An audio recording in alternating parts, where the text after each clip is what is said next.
Now, despite her now legendary Midas touch, Asta, can we move on? Fame, power, and wealth, they virtually spring from all of her projects.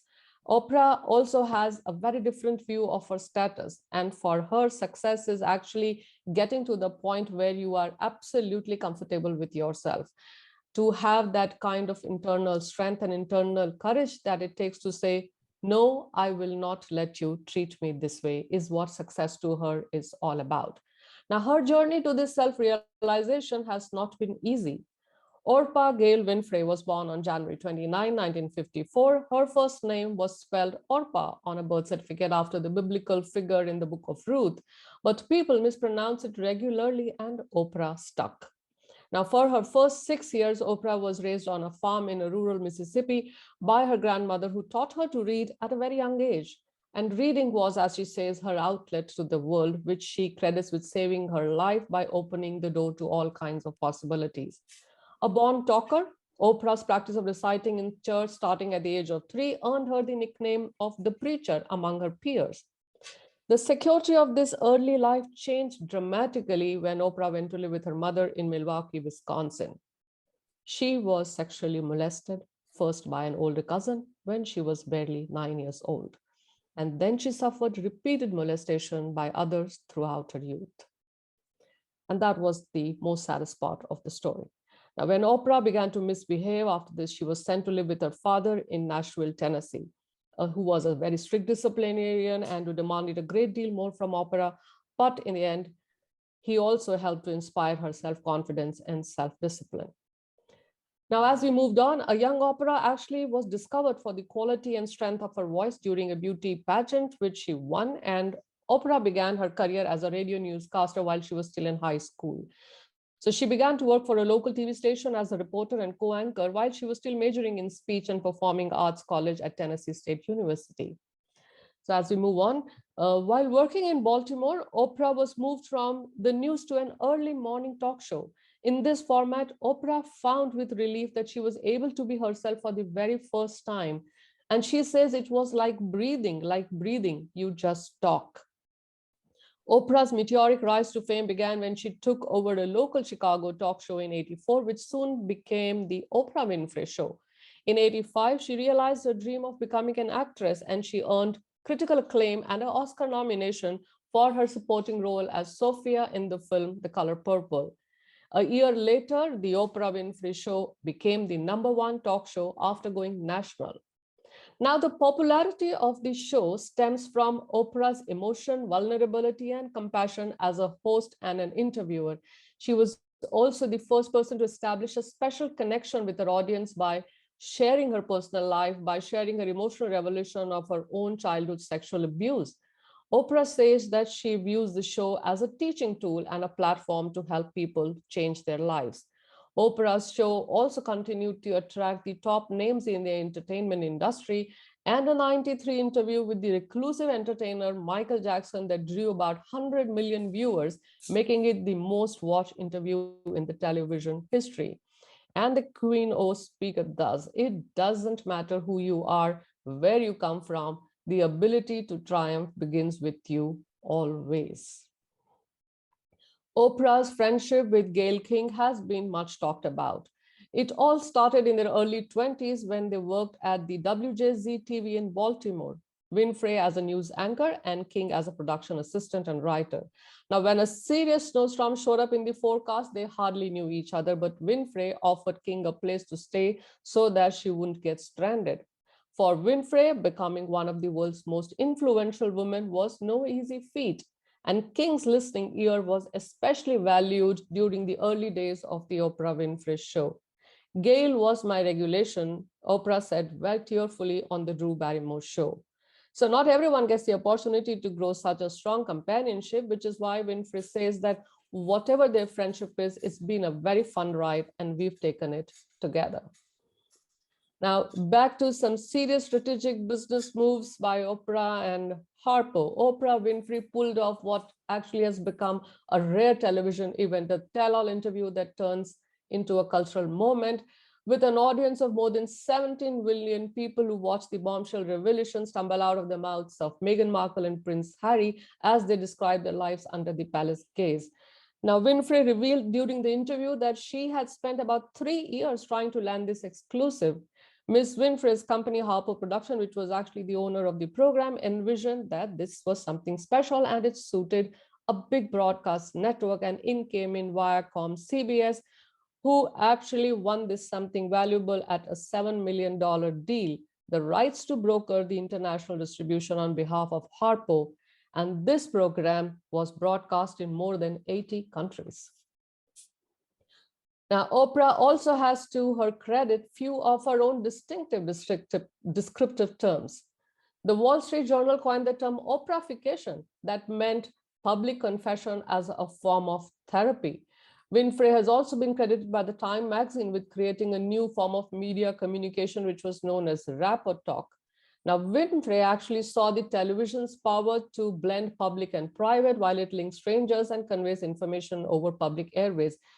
TV actually is most often viewed in the privacy of our homes, and like a family member, it sits down to meals with us and talks to us in the lonely afternoon. And this paradox was really grabbed by Oprah, and that was her genius and will be her legacy as she continues to permeate our culture and shape our lives.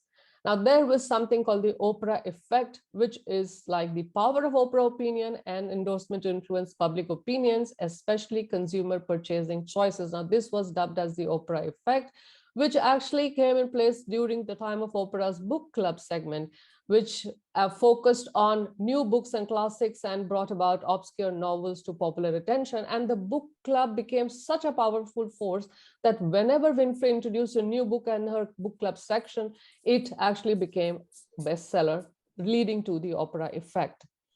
Now, motivated in part by her own memories of childhood abuse, Oprah initiated, can we move back to the same slide, Asta? When Oprah actually initiated a campaign to establish a national database of convicted child abusers, and she testified before a US Senate Judiciary Committee on behalf of a National Child Protection Act. And that was the time President Clinton signed the Oprah Bill into law in '93, establishing the national database that she had sought, which is now available to law enforcement agencies and concerned parties across the country. So we move on. Phenomenal material success has allowed Oprah to pursue other things that really matter, as she says, to be able to make a difference in other people's life. And Oprah has begun several ventures in this spirit of social consciousness. And many of these projects have been influenced by her fundamental belief that education is liberation. And through her company, Harper Productions, she has brought to the small and big screen a variety of substantial literary works that feature the Black female experience. And here we see her doing the same with another queen of literature, Toni Morrison. Oprah has been named as one of the 100 most influential people of the 20th century by Time magazine. She was the richest African American of the 20th century. She was also the North America's first Black multi-billionaire, and she's been ranked as the greatest Black philanthropist in American history. In '98, she also received a Lifetime Achievement Award from the National Academy of Television Arts and Sciences. So in the 2008 presidential election, Winfrey publicly endorsed a political candidate for the very first time. She hosted a fundraiser for the then Senator Barack Obama, and she also appeared with him in numerous campaign events. Now, it is also widely believed that her support was crucial to his winning the Democratic nomination and the presidency itself. Now, in that election year, she also announced plans for her own new broadcasting venture, with the Discovery Health channel to be renamed as Oprah Winfrey Network, or OWN as it is known. Here you can see President Obama presenting her with the Presidential Medal of Freedom, which was the country's foremost civilian honor, another feather in a cap. So we move on. Oprah has given considerable time and money to her numerous philanthropic ventures as well, focusing especially on funding and supporting educational initiatives and those who help others in their communities. Along with her many awards for achievements in entertainment, Oprah has also won great recognition for her humanitarian efforts. I'll just read out some of the standout ones. In 91, she initiated the National Child Protection Act. 95, she became the first woman and the only Black on Forbes list of 400 richest Americans. And the next slide, please. 2005, she was named by the Time magazine as one of the 100 most influential people of the year in 2011. She's the only person to have been included in the list of Time magazine 100 most influential people in the world all 8 times. A commendable feat for her.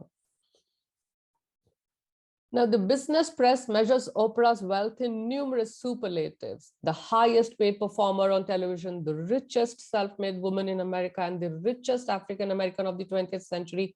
But what is more difficult is actually to calculate Oprah's profound influence over the way people everywhere read, eat, exercise, feel, and think about themselves and the world around them. Oprah appears on every list of leading opinion makers, and she has been rightly called the most powerful woman in the world. In her own words, and I quote, "As long as I can be an influence and make a difference, that's what I want to do. I want to be able to do work that encourages, enlightens, uplifts, and entertains people," unquote. And it is time for me to now hand over the presentation to Yuvna for taking it further. Thank you, Uma, and thank you for sharing the life story of Oprah. I'm going to jump into Oprah, the entrepreneur, and come up with some facts, some data, and how everything started, the Oprah Winfrey Show, the entertainment entrepreneur, the O Magazine, the internet innovator, Oprah's generosity, and finally, how rich she is and how much money she has. Also, next slide. Yeah. So, as Uma already mentioned, in 1974, she started as a co-anchor for a local evening show, and Winfrey, she gained a lot of attention due to her emotional driven daytime talk.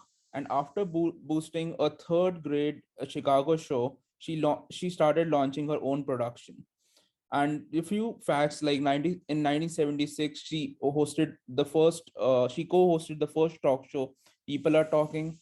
And in 1984, which eventually became the Oprah Winfrey Show, she started ads on the WLS television. Next slide, please. Now, everyone, I'm going to talk a bit about the Oprah Winfrey Show. Omar covered it a bit. So, Oma said, the Oprah Winfrey Show was the highest TV show in history, and it was seen in about 110 countries. There were a lot of famous celebrities, and the series finale was aired on the 25th May of 2011. There were a lot of Indian personalities as well. As you can see in the image, there's Abhishek Bachchan and Aishwarya Rai. And the whole idea of the Oprah Winfrey Show was to invite celebrities and share social causes, and so that people can, through the Oprah Winfrey Show, understand what problems the society has and how we can tackle it, and what celebrities and people can actually do. One thing which I would like to start with, share about the Oprah Winfrey Show, is when the show was supposed to premiere in 1986. They actually decided that Miami Vice's, which was a very popular show at the time, Don Johnson was supposed to be the first guest, and the show writers and Oprah herself even tried to bribe him, but they could not get him. And so they decided in the last moment to do what they do best, and that is, they started with everyday people. They called people and asked them to share their problems. And there was a child who was shot dead, a 11-year-old child who was shot dead. And they called their mother, and they talked about the gun laws in America that time on the Oprah Winfrey Show. Next slide, please. Now, like Uma also mentioned, in 1988 she founded her own production facilities called Harper Studios. and which employed about 250 people in the television, in different industries like production, magazine, publishing, online media. And eventually she also started her own media called Oxygen Media, which was all part of the Oprah Winfrey network. Next slide, please. Now, once she started gaining a lot of popularity starting from 1974, when she actually started hosting shows. In 1985, she was part of the Steven Spielberg's movie The Color Purple.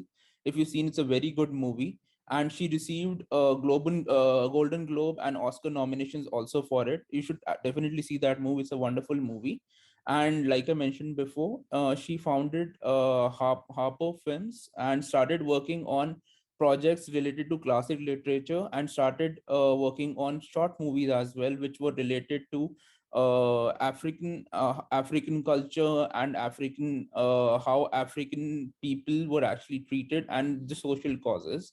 And she has also partnered with ABC on ABC, the ABC channel, and ABC. There are several news and different platforms, and where they have a title which says Oprah Winfrey Presents Telefilms. Next slide, please.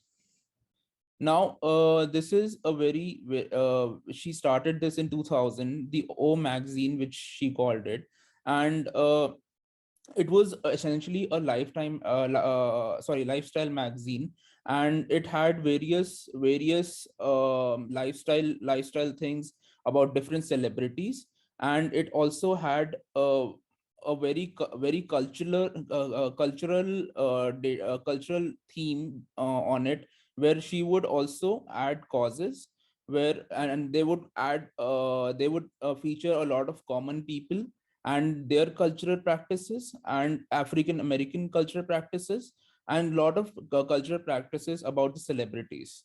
And in 2004, she also launched O at Home magazine, part of the O magazine, which was a seasonal home design magazine, which featured about home designs, and how do you design your home, and several features like that. Next slide, please. Now, there is this is still very much very active, which is called Oprah.com, and this still generates about 3 million users per month, and the data shows about 45 million page views, and it is considered the top women lifestyle website. And like Uma also mentioned about the Oprah book club, which is now the largest book club in the world right now for women. And it all about has 500,000 members, and about 200,000 members are adding each every quarter in that. And it is also home to a live your best life, a multimedia section for Oprah's personal life stories, how and her life struggles, and all how she achieved in her life. Next slide, please.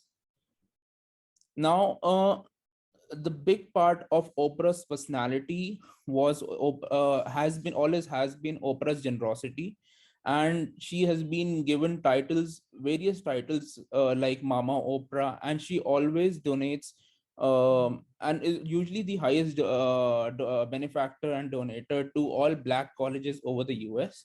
And she has also been known to give elaborate gifts to the people who come. Like there was a $1 million gift to a person, as you can see in the picture, who was sexually abused.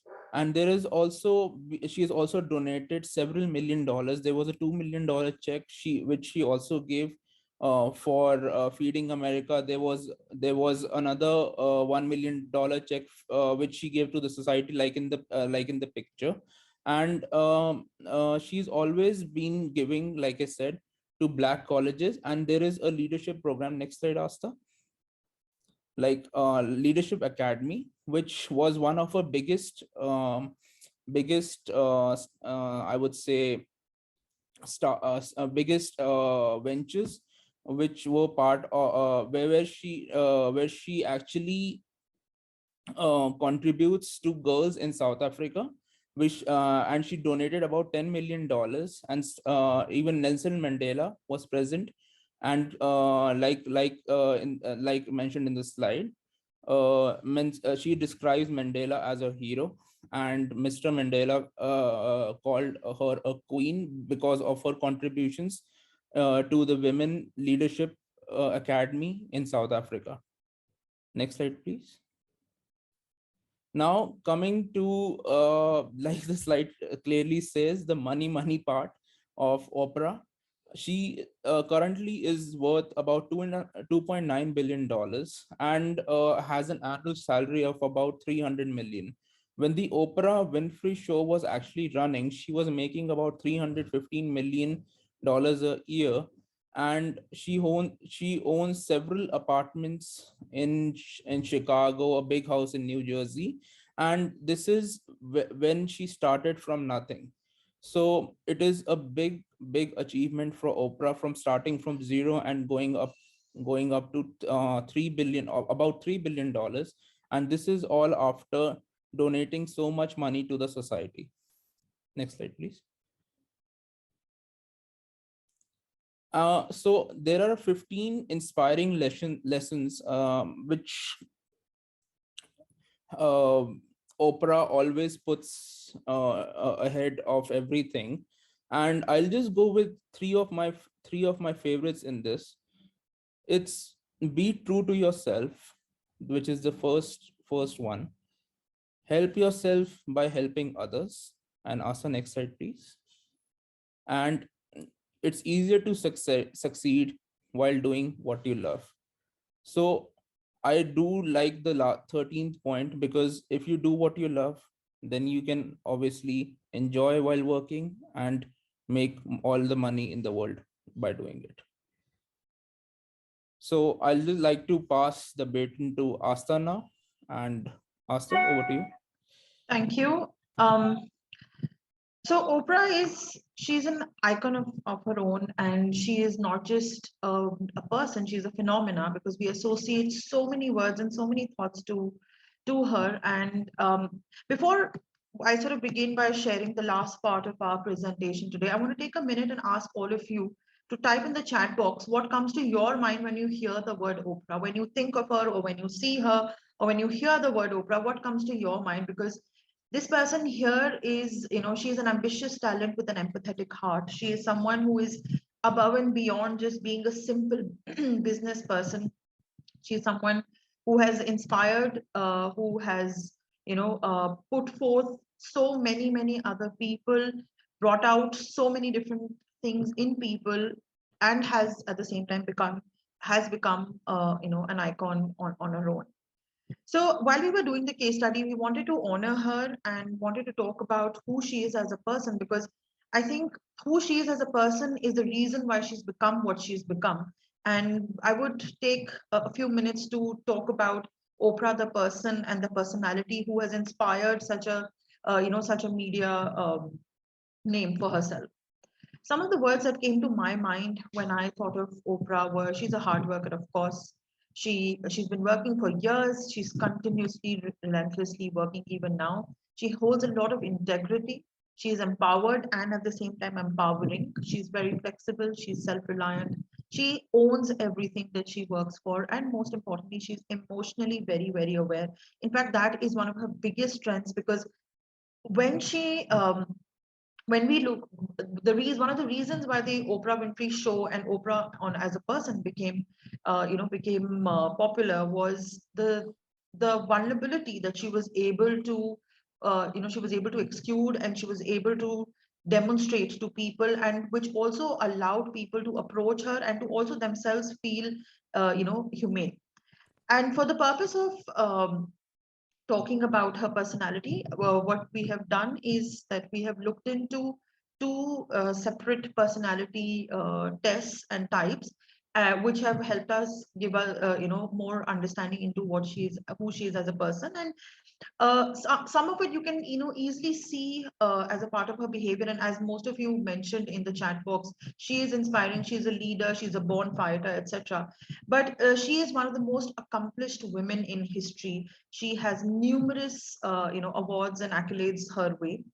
One of the Some of the most important and interesting points about Oprah as a person is that she's always pulled together. She's always, she is very particular about how she comes across. She's very kind, she's very thoughtful, she's very engaging, and she exhibits a great sense of, she commands whichever room she's in, and she's able to reach out to people through even through the screen. And that is her most powerful strength. She's energetic, she's enthusiastic, very, very charming, very charismatic.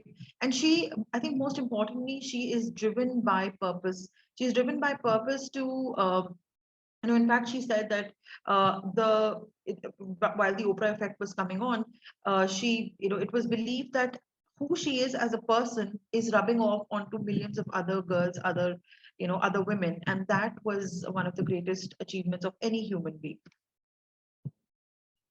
So while we were doing the analysis, and we were reading and trying to find information, what came out was based on the Enneagram, which is a model of human psyche and typology. She falls under the type 3, which is the achiever. And I'm sure all of you will relate to the adjectives that are written here, that an achiever is a person who's dedicated, charming, ambitious, she's adaptable, she is energetic, efficient, worthy, competent, and most importantly, driven.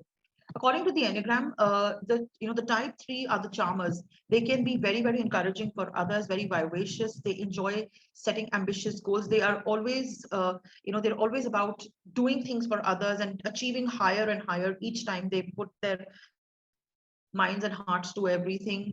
For them, seeking success and accomplishment is one of the is their purpose of life. And however, because they're all human and Oprah is as human as us, her biggest fear is to be rejected and to not being able to succeed. And some of the core fears that people who fall on the type 3 Enneagram are a sense of not being able to create impact, a sense of the biggest fear. And if you look at Oprah and if you view her life story, it's very visible that she was always driven by being impactful, which, as indicates to us that being worthless was probably her biggest fear, and to add value and to be worthwhile is her biggest desire.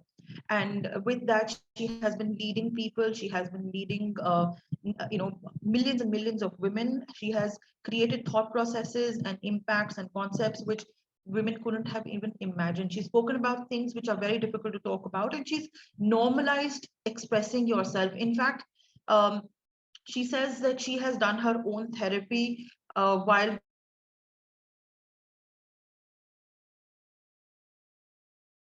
doing her PhD, and takes mighty guts, if I may, to come out there and talk about your biggest emotional vulnerabilities.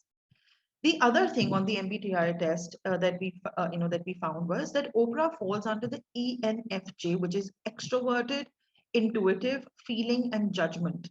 And being an ENFJ, people who fall under this category, they are they're visionary people, they are givers, they are very, very idealistic, they are charming, they are leaders in their own right. Um, they are protagonists, and as protagonists they are very, very caring towards, and we can see that empathy oozing out of Oprah every time she talks. I don't know how many of you have seen the shows, but if you notice the way Oprah sits in front of all her guests, her body language on its own, her toes are never pointing towards people. She's always, her body language is always open, welcoming. And a body language can only be open and welcoming if your mindset is open and welcoming, if your subconscious thought processes are open and welcoming. And that's what Oprah is all about.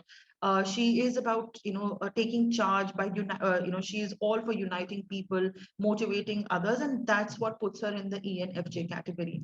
However, because I've already mentioned some weaknesses, and we're all human, and it's very interesting because Oprah herself mentions that she's not a perfect human being, and she speaks of her of her weaknesses so openly. One of the things that actually did not work, the only thing probably that did not work in Oprah's favor was her over idealistic viewpoint, which dragged her into politics. And that was the only time when the public, when her ratings in the public, went down, when she was supporting the Democrats, and she was very, very vocal about it. I think she became too idealistic, too ambitious. But her, that's the only time for a short period of time when her persona sort of started to change in public eye. People started to get divided in their thoughts and opinions about her. However, that changed over a period of time because she withdrew from politics and now does not dabble much into it. Some of the things that I think all three of us have taken away from Oprah has been her the own your life concept that she has. She believes that we are all responsible for our own lives. She's an achiever, she's a charmer, she is an intuitive feeling person. So she's someone who believes that you have to take responsibility of your own life, and it's extremely important for all of us to be willing to work for the life that that we want. She's always believed in surrounding herself with with mentors, coaches, and reaching out to people, learning from people. And she's always been open to learn, which may be difficult for people at with her stature, but she's done it very confidently. She has opened herself to learning from the best people, and one of the most grounding and humbling parts of aspects of being Oprah is to make your intention to do good for somebody else. She is always focused on others. She has grown. I mean, she says that I've grown helping others. I've grown, putting myself out there with others, and that's how she has reached so many millions of people. She recognizes the importance of reading and, like I said, learning, and one of the important things she says is that go ahead, fall down. The world looks different from the ground. Turn your wounds into wisdom. She is someone who learns from her mistakes. She's someone who's not afraid of falling. She's someone who believes in herself and oozes self-confidence. And to end my understanding of Oprah the person, I'd like to say that what she said, I'd like to repeat the quote that she said, that I had no idea that being your authentic self would make me as rich as I have become. If I had, I would have done it a lot earlier. So here's our biggest takeaway from Oprah, that don't be afraid to be yourself. Don't hold yourself back. Be who you are, and see how the world follows who you are and celebrates you as a person. And in a very Oprah style, thank you, thank you, thank you.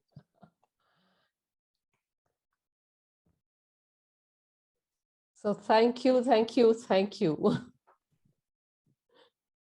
Thank you, and thank you. Thank you, everyone. Thank you, thank you, thank you. Also, we wanted to take a woman leader because we've mostly been focusing on men leaders. So I think that was a core thought of taking a female leader. Thank you, everyone. Thank you, everyone. We hope all of you take back that enthusiasm that Oprah has to offer for all of us. Not that any one of us is even remotely close to being Oprah.